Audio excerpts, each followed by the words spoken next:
Hello, I'm David Roger, General Counsel for the Las Vegas Police Protective Association. In this video, it is kind of a follow-up to what I've told you in the past. If you hear something, say something. If you hear some training that doesn't make sense, it probably doesn't make sense. And here is a topic that we addressed a couple of years ago. I thought we put this to rest, but people are continuing to train officers on, from my perspective, is clearly faulty or improper teachings. And so let's talk about temporary movement permits. As you know, NRS 482.3963 and 482.3965 allow drivers under certain circumstances to get temporary movement permits. And the statute and regulations, DMV requires them to place this white piece of paper in the right lower portion of the windshield. And so the scenario is this. The vehicle does not have license plates, but there's a piece of white paper in the right corner of the windshield.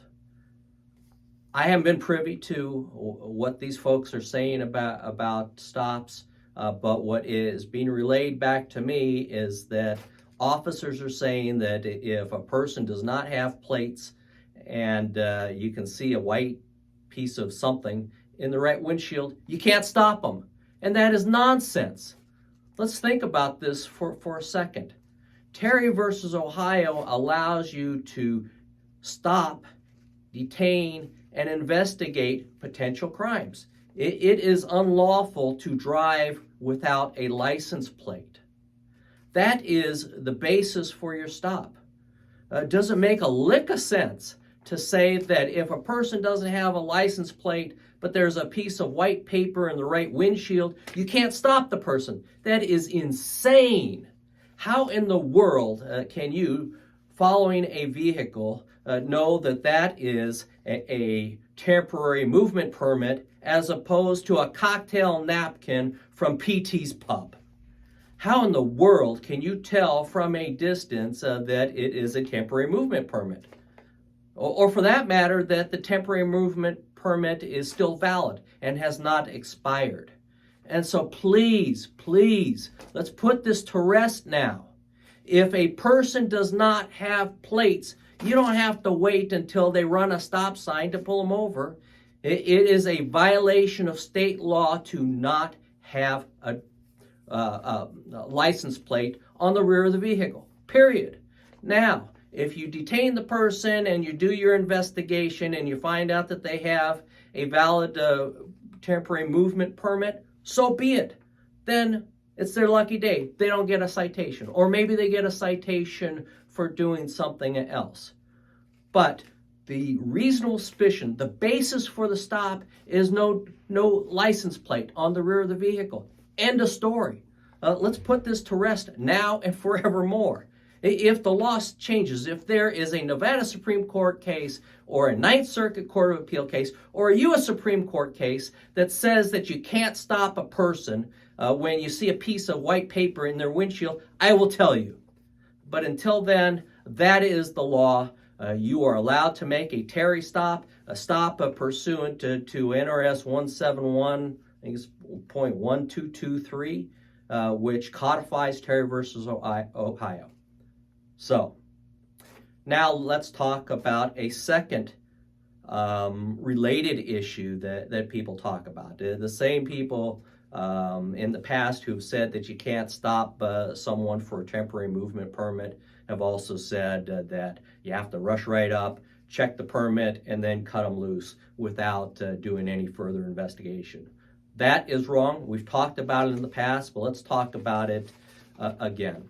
And so both the U.S. Supreme Court and the Nevada Supreme Court have recognized that part of a lawful stop includes an officer asking certain questions and running certain records checks.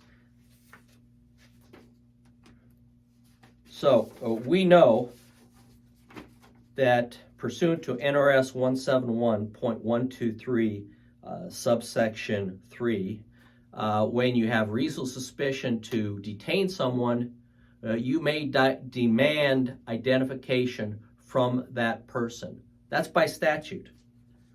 NRS 484A 650 requires you to ask for proof of insurance.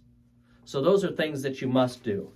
And Rodriguez versus the United States. The United States Supreme Court has recognized that part of a lawful stop includes doing certain checks. And that is because sometimes statute requires it, as in the proof of insurance.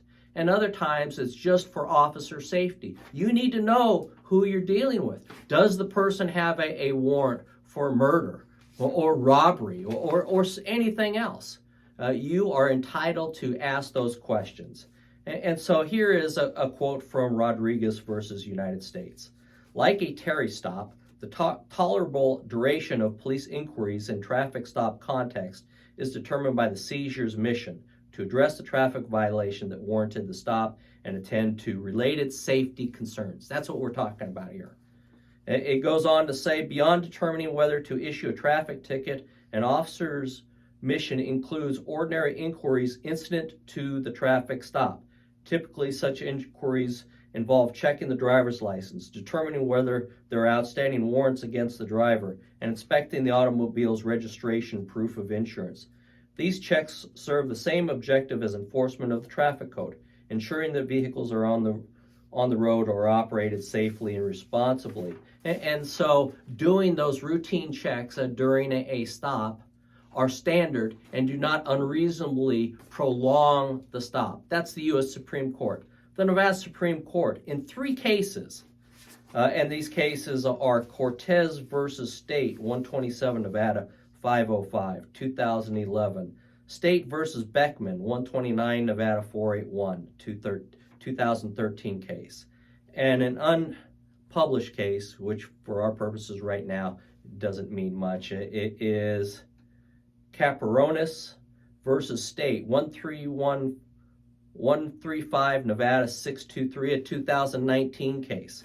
And this is a quote from Beckman versus State, Nevada Supreme Court. During the course of a lawful traffic stop, officers may complete a number of routine tasks. For example, they may ask for a driver's license and vehicle registration, run a computer check, and issue a ticket. Officers may also inquire about the occupant's destination, route, and purpose.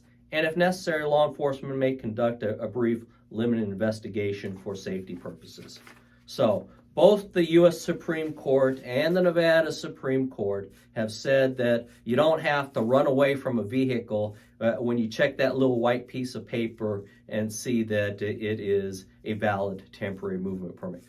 You may, and in my opinion, as a layman, or as a lawyer or a COPSA lawyer, you should ask those other questions. Statute requires you to ask for proof of insurance, allows you to ask for or demand identification from the driver, and the courts have allowed you to run records checks and other things. So, stop making your job difficult in this circumstance.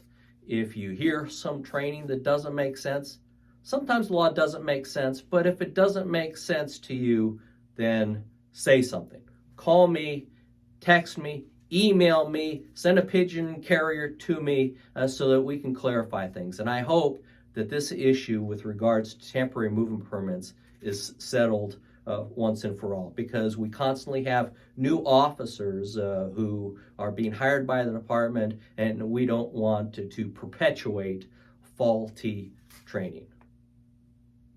As always, please contact me, droger@lvppa.com. Thank you for listening. Please, subscribe to our YouTube channel so that you get our updates quickly and on a regular basis. And thank you for what you do.